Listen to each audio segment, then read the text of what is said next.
In this video, I'll go over how to cancel your Hulu account. Now, the easiest way to do this is through a browser, so I recommend just going to hulu.com on your laptop, PC, or phone. And then from there in the top right, you want to go and click on login in case you are not signed in yet. And after you log in, just go and click on your profile picture or the first letter of your first name. And then after you click on it, it will take you to your account.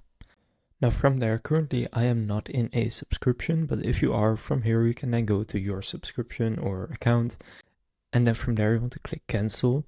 Now Hulu may suggest pausing instead of canceling, but you want to go and select continue to cancel, then you will likely see more offers to stay.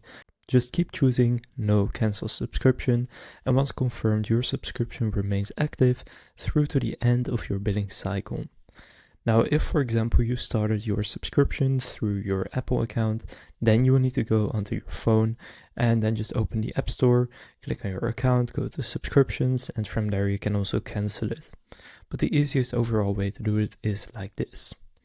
So now you know how to cancel your Hulu subscription. If this video was helpful, please consider leaving a like and subscribing to my channel. With that being said, I will see you in the next video.